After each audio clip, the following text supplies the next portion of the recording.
దేవుని యొక్క వాక్యం నుంచి, దేవుని యొక్క పరిశుద్ధ గ్రంథముల నుంచి ఈరోజు ఒక ప్రాముఖ్యమైన సంగతిని దేవుని యొక్క లేఖన భాగం నుంచి మనం ఆలోచించుకుందాం. మొదటిగా మత్తయి గారు రాసిన శుభవార్త 27వ అధ్యాయము. మత్తయి గారు రాసిన శుభవార్త 27వ అధ్యాయము 24, 25 వచనాలు ఒకసారి మనం చూడగలిగితే, పిలాతు అల్లరి ఎక్కువగుచున్నదే గాని తన వలన ప్రయోజనమేమియూ లేదని గ్రహించి నీళ్లు తీసుకుని జనసమూహం ఎదుట చేతులు కడుగుకొని, ఈ నీతిమంతుని రక్తమును గుర్చి నేను నిరపరాధిని, మీరే చూచుకొనుడని చెప్పెను. అందుకు ప్రజలందరూ వాని రక్తము మా మీదను మా పిల్లల మీదను ఉండుగాకనిరి. ప్రియులరా, చదవబడిన యొక్క మాటను ఒకసారి మనం ఆలోచించగలిగితే, ఈరోజు మీకు చెప్పే విషయం ఏంటంటే, వాని రక్తము మా మీదను మా పిల్లల మీదను ఉండునుగాకని ఆ యెరూషలేములో ఉన్న ప్రజలందరూ యేసుక్రీస్తుని గురించి అలా మాట్లాడుతున్న మాట. ఈయన నీతిమంతుడు, ఈయన మీరు చంపుతానంటున్నారు కదా, ఈ నీతిమంతుని జోలికి మేము వెళ్ళను.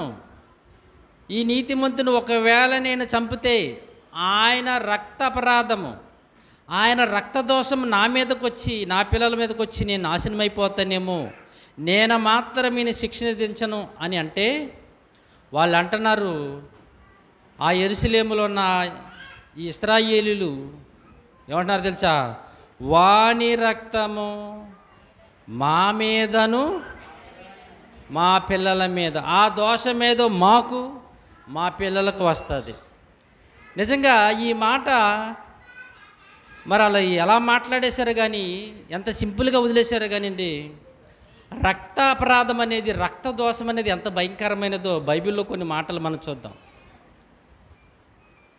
రక్త దోషం అనేది లేదా రక్త అపరాధం అనేది ఒక నీతిమంతుల యొక్క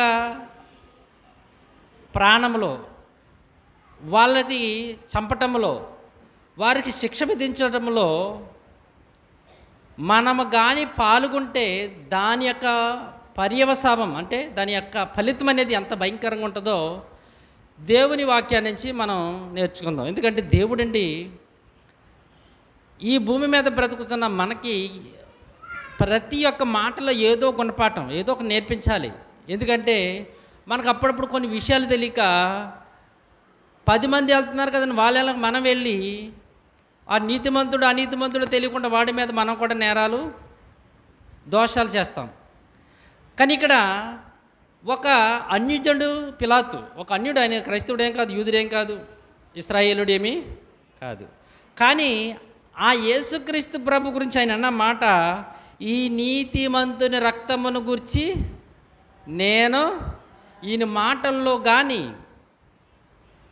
ఎక్కడ నాకు దోషం కనిపించట్లేదు, ఈయన ప్రవర్తనలో నాకు ఎక్కడ తప్పు కనిపించట్లేదు. ఇటువంటి వాడిని మీరు ఎన్నో మాటలు వేసి ఇతడు చచ్చిపోవాలి చచ్చిపోవాలి, చంపివేయము సిలువేయమంటున్నారు. నాకు మాత్రం ఎందుకో ఈయనకి శిక్ష వెయ్యాలనిపించట్లేదు, నా హృదయం ప్రేరేపించట్లేదు అని వాళ్ళందరి ఎదుటేనంటండి ఆయన ఏం చేశాడంట, నీళ్లు తీసుకుని జనసమూహము ఎదుట చేతులు కడుగుకొని, ఈ నీతిమంతుని రక్తము విషయమును గుర్చి నేను నిరపరాధిని. ఎందుకింత భయం వేసింది దీనికి? నేను ఒక అన్యజనుడు అయ్యండి, ఒక యూదుడు కానటువంటి వాడయ్యండి, రక్తమును గురించి ఎంత భయం వేసింది ఏంటి ఇతనికి? ఆలోచించారా?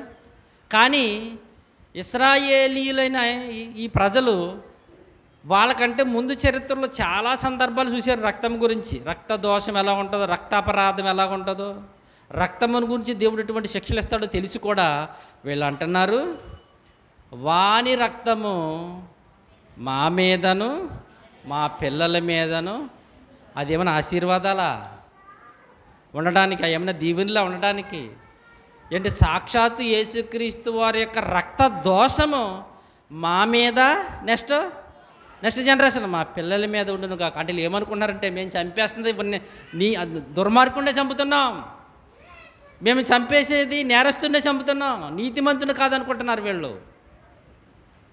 కానీ ప్రేమైన దేవుని వల్ల ఆ మాట నిజంగా వాళ్ళ జీవితాలు ఎంత భయంకరమైన పరిస్థితి తీసుకెళ్ళిందో దేవుని వాక్యాన్ని నుంచి మనం చూద్దాం. అసలే ఈ రక్త దోషం అనేది బైబిల్లో మనం ఆలోచిస్తే ఎంత భయంకరంగా ఉంటుందో దేవుడు రాయించాడో కొన్ని మాటలు మనం చూద్దాం.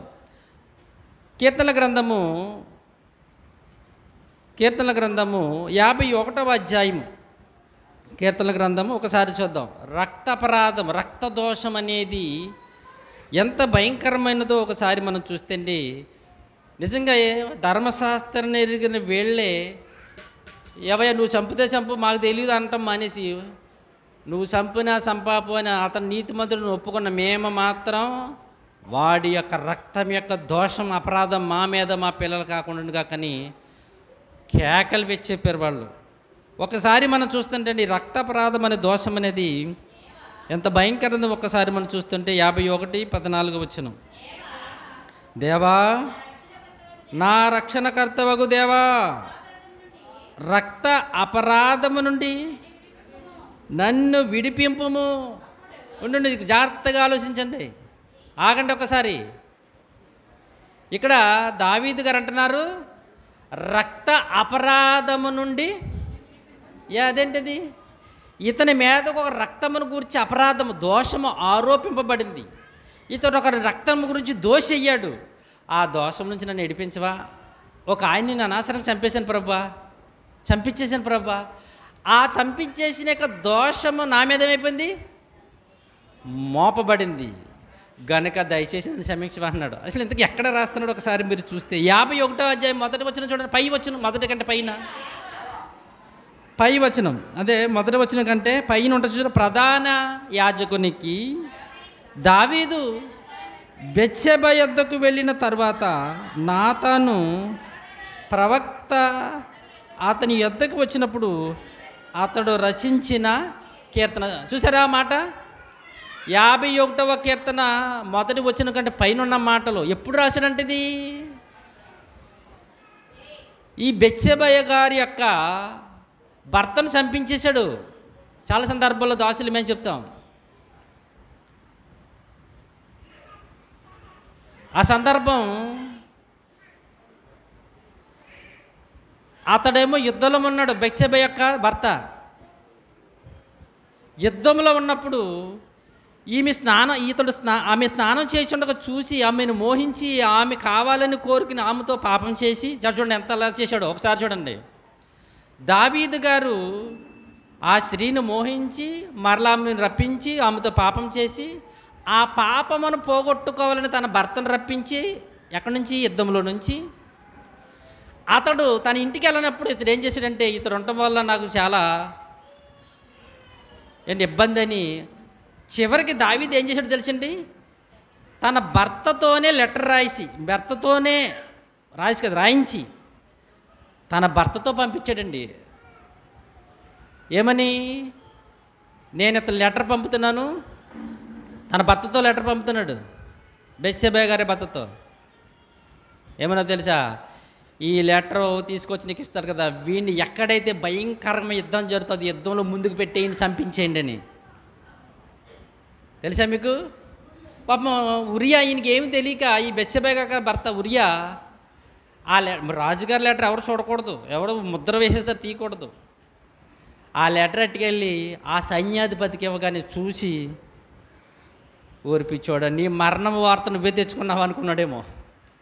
నీ మరణపు లెటరు, నీ చావు వార్త నువ్వే తెచ్చుకున్నావు అనుకుని నవ్వుకుని ఉంటాడు పాపం. ఎక్కడైతే భయంకరం యుద్ధం జరుగుతుందో ఆ యుద్ధంలో ముందుకు ఈయన పంపించేశాడు. ఆ యుద్ధంలో కత్తి వాత చేత చచ్చిపోయాడు. తర్వాత ఏడుస్తున్నాడు ఏమని? ఇప్పుడు ఆ మాట అదే, నా రక్త అపరాధము నా మీద నుండి, చూడండి ఆ మాట, రక్త అపరాధము నుండి నన్ను. అతనికి ఎలా వచ్చేసింది రక్త అపరాధం? ఒక నీతిమంతుడిని కేవలం ఒక స్త్రీ గురించి చేసిన తప్పు గురించి చంపించేశాడు. గనుక ఈయనకి ఏమొచ్చేసిందంట? రక్త అపరాధి అయిపోయాడు. అతని రక్తము గురించి నేరస్తుడైపోయాడు. గనుక ఏడుస్తూ అంటున్నాడు, అయ్యి బాబోయ్ నేను ఎంత తప్పు చేశాను ప్రభా, నన్ను దయచేసి క్షమించవా, ఆ రక్త అపరాధం నుంచి నన్ను. ఏంటి రక్త దోషం అనేది ఏదో మంచిది అనుకున్నట్టు వాళ్ళు ఇశ్రాయేలు అంటున్నారు. మా మీదను మా పిల్లల మీద, తర్వాత ఈడపోత పోయారు, మళ్ళీ ఎవరి మీద రావాలంట? వెనకాల ఉన్న వాళ్ళకి ఏమో వచ్చేయాలంట. అయ్యి బాబోయ్, ఇక్కడేమో దావీదు వణుకుపోతున్నాడు, బాబోయ్ నా తాను వచ్చి ఎప్పుడైతే చెప్పగానే నీవే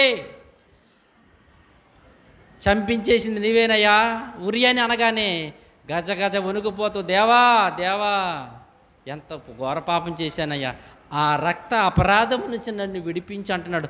ఆ రక్త దోషం అనేది ఎంత భయంకరమైనదో చూడండి. ఎందుకు అంత వణుకుపోతున్నాడు, భయపడిపోతున్నాడు దావీదంటే? రక్త దోషం అనేది చిన్నది కాదు. ఒక నీతిమంతుడిని కేవలం అతనితోనే లెటర్ పంపించి అతన్ని ఏం చేశాడు? చంపించేశాడు. మరి దేవుడు ఊరుకుంటాడా? అస్సలే ఊరుకోడు. చూడండి ఆయన ఇంకా చెప్తున్నాడు 9వ అధ్యాయం కీర్తనల గ్రంథంలోనే 9వ అధ్యాయము ఆయన ఏం చేస్తాడో చూడండి. 9వ అధ్యాయము 12వ వచనం కీర్తనల గ్రంథం.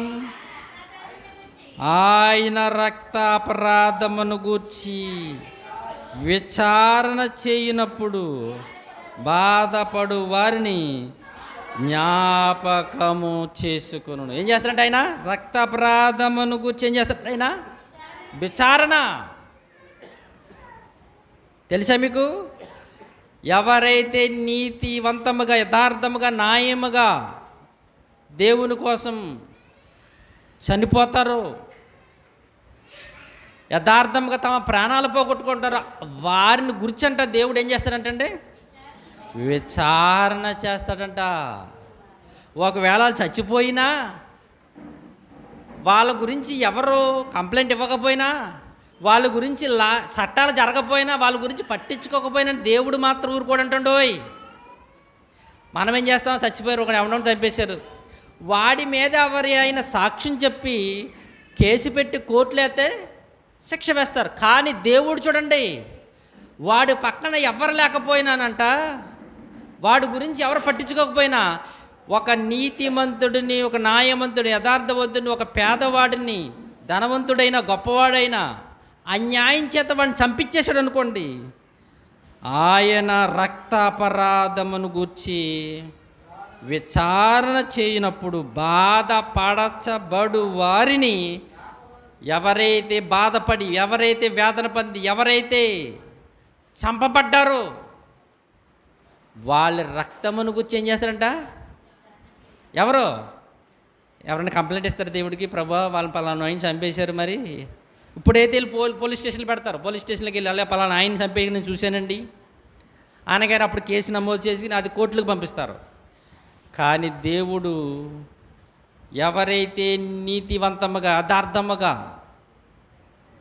అన్యాయం చేత చంపబడతారో, మనుషులు ఎవ్వరు కూడా విచారణ చేయక ముందే, ఒకరిని పట్టించుకోకపోయినా, చాలా కేసులు సమాజంలో అండి ఇప్పుడున్న పరిస్థితుల్లో చాలా కేసులండి, ఈవెన్ మోస్ట్ మన ఇండియాలో చాలా కేసులు, ఒక బలవంతుడు ఒక పేదవాడిని చంపేసిన, ఒక చిన్న పేదరాలు చచ్చిపోయిన, అన్యాయం చేయబడి చరపబడిన సెటిల్మెంట్లు అయిపోతున్నాయి. ఏమైపోతుంది తెలుసా మీకు? సెటిల్మెంట్లు అవి పోలీస్ స్టేషన్ దాకా వెళ్ళవు.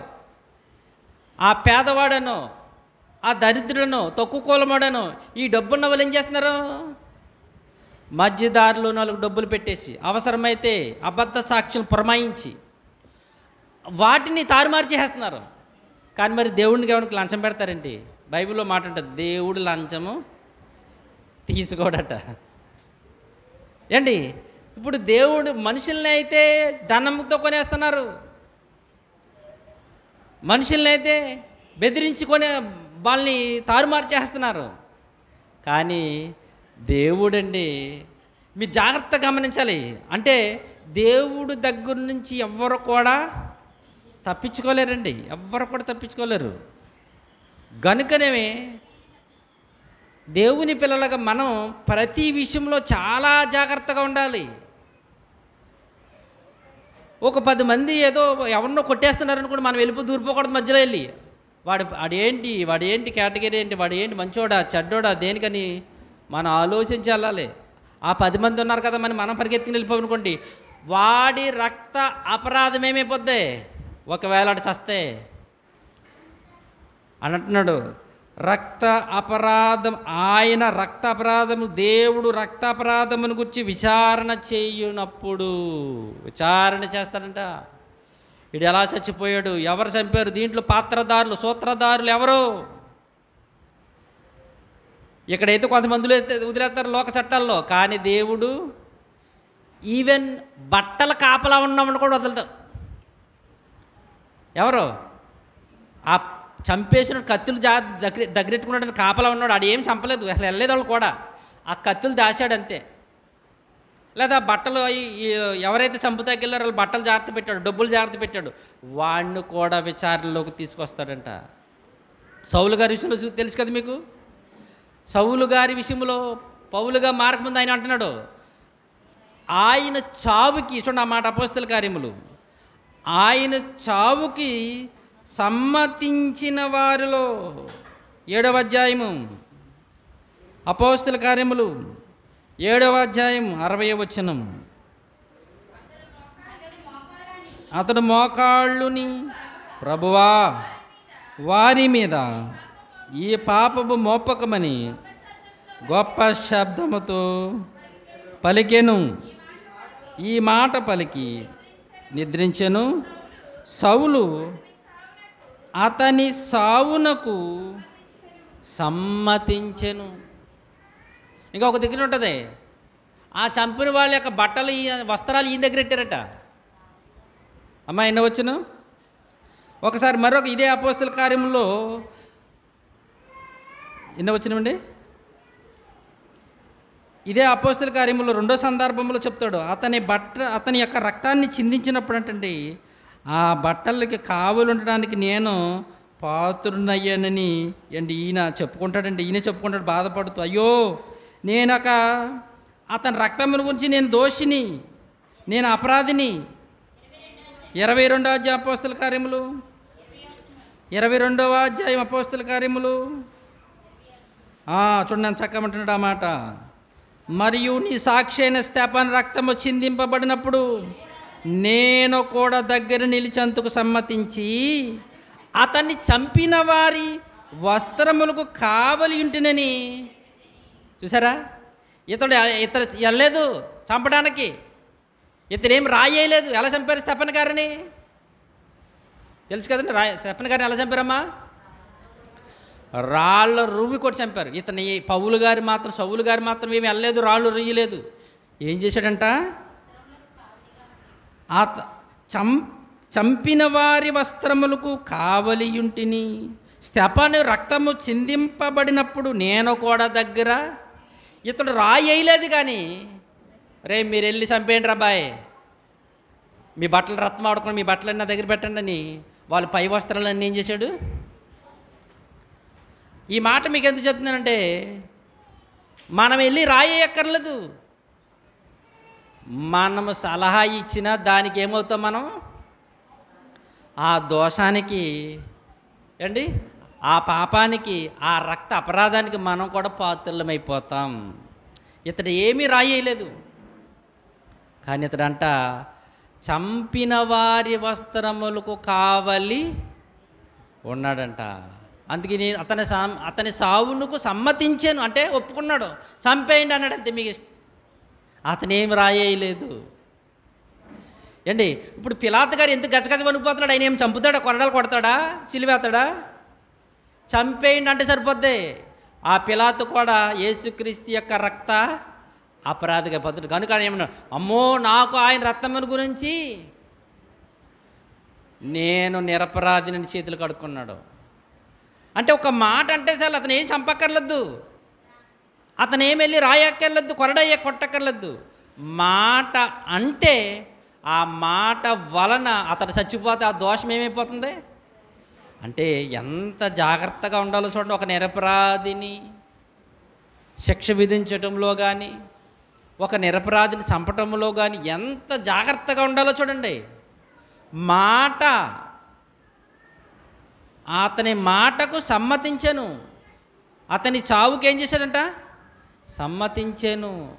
మాట అంటే ఆ మాటకి వాళ్ళకి శిక్ష పడితే ఆ శిక్షకి పనిష్మెంటు దేవుడు. మనుషులు ఎవరెవరండి? అసలు మనుషులు పట్టించుకోరు.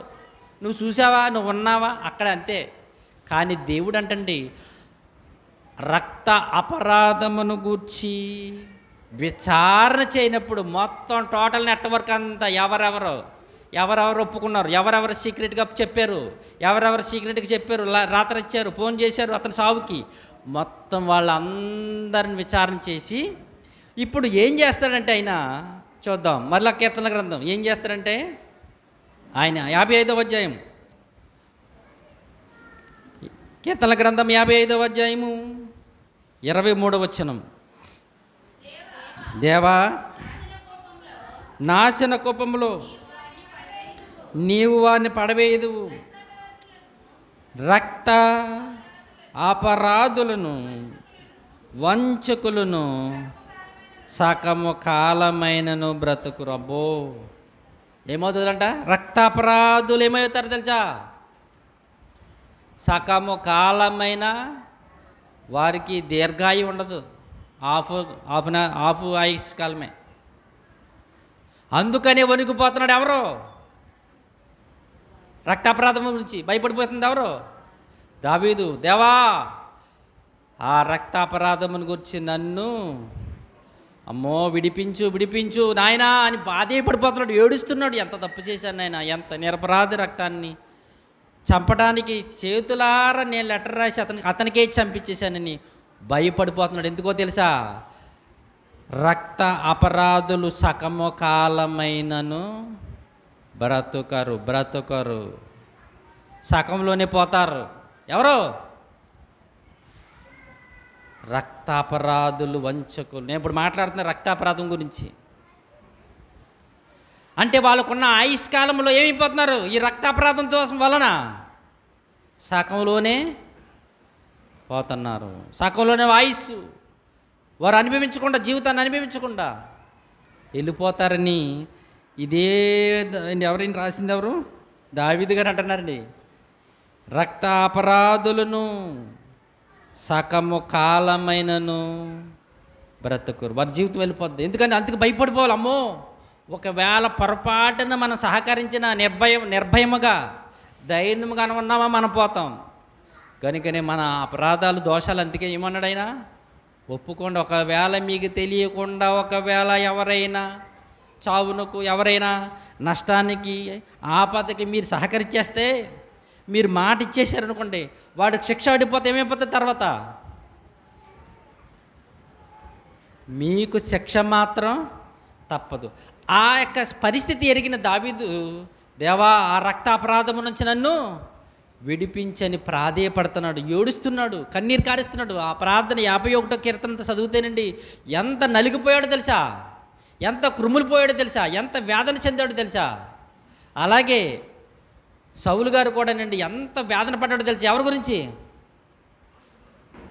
స్తెఫను గురించి చాలా బాధపడ్డాడు. అయ్యో, నేను ఘోర పాపిని, ఒక నీతిమంతుడి యొక్క రక్తాన్ని చిందించడం కోసం, ఒక నీతిమంతుడు చంపడం కోసం నేనేం చేశాను? సమ్మతించానని చాలా బాధపడతాడండి, చాలా వేదన చెందుతాడు. ఎందుకంటే రక్త అపరాధం అనేది ఏం చేస్తుంది తెలుసా? వారిని నిద్రనవ్వదు. ఇంకా ముందున్న చూద్దాం ఎటువంటి పరిస్థితులు తీసుకొస్తాయో. ఒకసారి ఈ రక్తాపరాధం గురించి పాత నిబంధనలో ఇంకా మరి కొన్ని వచనాలు మనం చూస్తే 42వ అధ్యాయంకి దావీదు కాదు, ఆదికాండం ఒకసారి చూడండి. 42వ అధ్యాయం ఆదికాండం. అక్కడ యోసేపు గారి యొక్క జీవితంలో జరిగిన తన అన్నలు మాట్లాడుతున్న మాటను ఒక్కసారి మనం చూస్తేనండి, వాళ్ళు ఎలా మాట్లాడుతున్నారు చూడండి. ఆదికాండము 42వ అధ్యాయము 22వ వచనం. ఆదికాండము 42:22. మరియు రూబేను ఈ చిన్నవాని ఎడల పాపము చెయ్యకుడని నేను మీతో చెప్పలేదా? ఆయనను మీరు వినరైతిరి. చూడండి, నెక్స్ట్ మాట చూడండి. గనుక అతని రక్త అపరాధము మన మీద మోపబడి ఉన్నదని వారికి ఉత్తరం ఇచ్చాను. ఈ సందర్భం ఏంటో తెలుసా? అన్నదమ్ములు, యాకోబు గారి కొడుకులు 12 మందిలో యోసేపు గారు కళ్ళలు కంటున్నాడు. చాలా భక్తిగా ఉంటున్నాడు, చాలా యథార్థంగా ఉంటున్నాడు. అన్నలతో చెప్తున్నాడు, అన్నయ్య నాకు కళ వచ్చింది, మీరు అందరూ నా నమస్కారం చేస్తున్నారంట.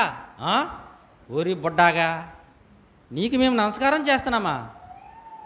ఎంత పొగరీడికి, నాన్న బాగా చూసుకుంటున్నాడని గర్వం వీడికి అని వాడి మీద పగబెట్టేసి, వాడి మీద ద్వేషం పెంచేసుకుని ఒక సమయం వచ్చింది. తండ్రి గారు పంపించాడు యాకోబు గారు, ఒరే మీ అన్నలు గొర్రెలు మేపుతాకి వెళ్ళిపోరు, ఎక్కడికి వెళ్ళారు ఏంటో చాలా రోజులైంది, ఒకసారి చూసిరా, వాళ్ళు క్షేమ సమాచారం తీసుకుని రాని పంపిస్తే వాడిని దూరంగా చూసి ఏం చేశారు తెలుసా?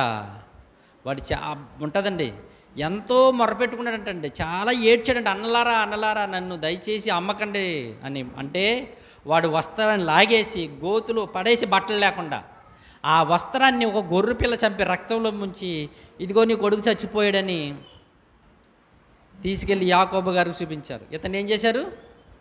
అమ్మేశారు. ఆ దోషం గురించి చెబుతూ, ఆ పరిస్థితి గురించి చెబుతూ రూబేన్ అంటున్నాడు. ఎప్పుడు తెలిసి ఈ మాట అంటుంది? అప్పటికి యోసేపు గారు ఐగుప్తు దేశంలో రాజుగా అయిపోయాడు. అక్కడ మంచి అధికారంలో ఉన్నాడు. ఐగుప్తు దేశానంతకు అధికారి అయిపోయాడు. ధాన్యమంతా చక్కగా అమ్ముతున్నాడు. చాలా గొప్పవాడుగా ఉన్నాడు. ఈ యొక్క యాకోబు గారు తన కొడుకులున్నారు, ఐగుప్తులో ధాన్యం ఉందంట, ఆహారం ఉందంట, ఒక్కసారి వెళ్ళి కొనుక్కుని రండి అనగానే అప్పుడు వెళ్ళారు. చక్కగా బయలుదేరి వెళ్ళారు. వెళ్ళగానే అక్కడ ఎవరున్నారు? యోసేపు ఉన్నాడు. యోసేపు మాత్రం గుర్తుపట్టేశాడు వీళ్ళని. వచ్చి నమస్కారం చేయగానే అప్పుడు గుర్తొచ్చింది కళ ఈయనకి.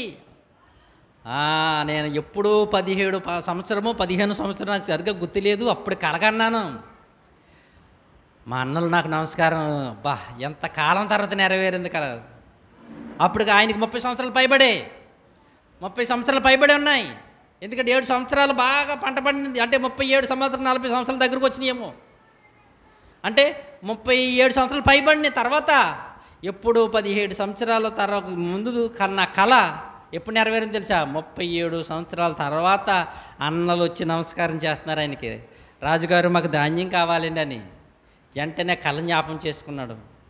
దేవుడు నిజంగా చూడండి, ఎన్ని సంవత్సరాలు నిరీక్షణ చూస్తారా? ఎక్కడ 17, ఎక్కడ 37, ఎన్ని సంవత్సరాలు? 20 సంవత్సరాల మధ్యలో, 20 కదా, 20 సంవత్సరాల తర్వాత ఆ కళ నెరవేరిందండి ఆయన జీవితంలో. అప్పుడు గుర్తుపట్టిన యోసేపు గారు చాలా కఠినంగా మాట్లాడాడు వాళ్ళతో. ఎవరా మీరు? ఎక్కడి నుంచి వచ్చారు? ఏంటి మీరు? వీళ్ళు తెలుసు కదా అన్నయ్యలని తెలిసి, ఎవరు మీరు? ఎక్కడి నుంచి వచ్చారు?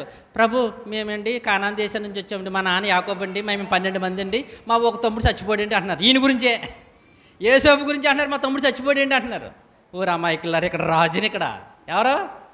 నేను రాజుని, కళ నెరవేరాలి అక్కడ, మీరు అందరికి సాష్టాంగ నమస్కారం నాకు చెయ్యాలి. దేవుడు ఈ మొత్తం ప్లాన్ అంతా తీశాడు.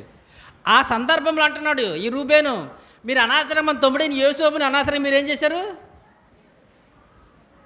అమ్మేశారు. గొర్రెని ఎంతో బతిమాలుకున్నాడు. అనలారా దయచేసి నన్ను అమ్మకండి అయ్యా, నన్ను ఉంచండి, నన్ను బతిమాలుకున్నా. అతని మొర్ర మీరు వినలేదు. అది అంటున్నాడు, అతని రక్త అపరాధము. అతని రక్త అపరాధము మన మీద మోపబడి ఉన్నదని వానికి ఉత్తరం ఇచ్చారు. అంటే మీరు జాగ్రత్త గమనించారు, ఒక నీతిమంతుడు శిక్షింపబడడానికి, ఒక మంచివాడు అన్యాయం పొందడానికి ఏ మాత్రం మనము చేతులు కలిపినా అదేమైపోతుంది? రక్త అపరాధం అయిపోతుంది. చూసారా? అతడు శిక్షింపబడడానికి ఇక చావలేదు, అతడు శిక్షింపబడ్డాడు, అతను వేదన పడ్డాడు, చెరసాల్లోకి వెళ్ళాడు, అమ్మబడ్డాడు. దానికి కారణం ఎవరు?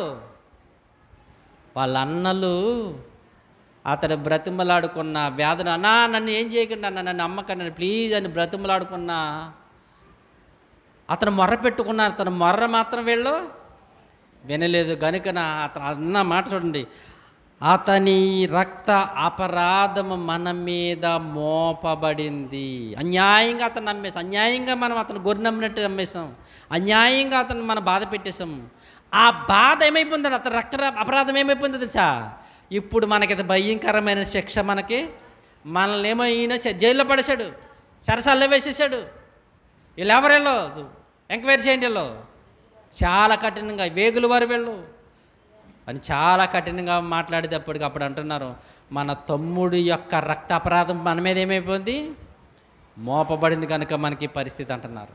అంటే జాగ్రత్తగా మనం ఆలోచిస్తే ప్రియమైన దేనివల్లరా, ఒక మంచివాడిని 10 మంది కలిసిపోయేమో అతని మీద నేరాలు మోపేస్తున్నాడు, మనం కూడా వెళ్ళిపోయి 10 మంది మాట్లాడేస్తున్నారు కదా, మనం కూడా వెళ్ళిపోయాం. ఆ మాటల్లో సమ్మతించామా, మనకేమవుతుంది? మనకి ఇక్కడ ఏముండదు, భూమి మీద ఎవరేమన్నారు, భలే చెప్పేసా బాగా చేశారు అవుతుంది, కానీ భలే మాట్లాడేసారంటే శిక్ష పడాలండి అటువంటి వాడు అంటారు భూమి మీద అయితే. కానీ అక్కడ న్యాయసభ, దేవుని న్యాయసభలో నుండి రక్త అపరాధం గురించి ఏమవుతుందో తెలుసా? ఇక్కడ నీతిమంతుడు అనీతిమంతుడు చేసేస్తారు. ఇక్కడ నీతిమంతుని నీతిమంతుడు చేసేసి నలుగురు కలిసిపోయేస్తారు. ఇక్కడ ఎవ్వరేమనరండోయ్, ఇక్కడ మీకు శిక్షలు ఏముండవు. ఇక్కడ అతను డబ్బులు దొక్కునేస్తారు, లంచాలు పెట్టేయచ్చు, అబద్ధాలు చెప్పేయచ్చు. ఇక్కడ మిమ్మల్ని ఎవ్వరూ ఏం చేయరు. ధనబలం, కులబలం, వర్గబలం ఎన్ని ఏదో వాడేస్తారు ఇక్కడ. కానీ ఇక్కడ మనం క్రైస్తవులుగా దేవుని పిల్లగా ఎవడు భయపడాలో తెలుసా? కులానికి కాదు, మన మతానికి కాదు, మన వర్గానికి కాదు, మన జాతికి కాదు. అమ్మో వీళ్ళంతా ఇక్కడే. కానీ పరలోకమందున్న దేవుడు అంటున్నాడు, అతని రక్త అపరాధం, దావీదు వణుకుపోతున్నాడు. అతనికి అప్పుడున్న పరిస్థితి ఏంటి? ఆయనకి రాజు ఎవరైనప్పుడు ఏ పొజిషన్లో ఉన్నాడు తెలుసా? ఆయన నన్ను విడిపించో రక్త అపరాధం నుంచి అని ఏడుస్తున్నప్పుడు దేశాలను తిరుగుతలేదు, సౌలు గారు పారిపోతున్నప్పుడు సందర్భం కదా అది. ఆ పరిస్థితుల్లో ఆయన రాజు అండి. రాజుకి ఎంత పవర్ ఉంటుంది, ఎంతమంది సైన్యాధిపతులు ఉంటారు, ఎంతమంది ప్రజలు. కానీ ఎవరికి భయపడిపోతున్నాడో తెలుసా? కనిపించిన దేవుడికి. కనిపించడు ఆయన, ఆయనకి భయపడిపోతున్నాడు. ఎందరో సైన్యం ఉన్నా అబ్బే వీళ్ళు ఏమి చేయలేరు, వీళ్ళ వల్ల గడ్డి పరకవద్దు. కానీ మనం ఏం చేస్తాం? అబ్బా మన వాళ్ళు ఎంతమంది ఉన్నారు అబ్బాయి, మనకేంటి వేసేయండి అంటాం. కానీ ఆయన చూడండి, ఎంతమంది సైన్యం ఉన్నా, ఎంతమంది అధికారులు ఉన్నా, ఎంతమంది ప్రజలున్నా దేవుడికి వణుకుపోతున్నాడు గచ్చ గచ్చ గచ్చ. ఇది మనం నేర్చుకోవాల్సింది. దేవుడు ఎందుకు ఈ మాటలు మనకు చెప్తున్నాడో తెలుసా? మనం నేర్చుకోవాల్సింది దేవుడు దేవుడు దేవుడు అండి, ఆయనకి భయపడిపోవాలి. కానీ మనం మనుషులు భయపడిపోతాం, మనం వాళ్ళు కొనుక్కుపోతాం. మనం అమ్మో ఆడు చెప్పకపోతే ఇప్పుడు మనల్ని కాదు రేపొద్దున పగ తీర్చుకుంటాడు. దేవుడు తర్వాత చూసుకుందాంలే, దేవుడిని తర్వాత చూసుకుందాం. ముందు ఇక్కడ చెప్పకపోతే, అబద్ధ సాక్ష్యం చెప్పకపోతే, వీళ్ళ మాటలకు మనం అంగీకరించకపోతే, వీళ్ళ మాటలకు మనం వెళ్ళకపోతే ఏం చేస్తారు? మనకి వెళ్ళి మళ్ళీ పగ పెట్టుకుంటారు మన మీద అని మనం మనుషులకి వెళ్ళిపోతాం. కానీ ఇక్కడ అంటున్నాడు ఆయన, దేవుడు రక్త అపరాధం గురించి ఆయన ఏం చేస్తాడంట? ఆయన ఏం చేస్తాడు? ఆయన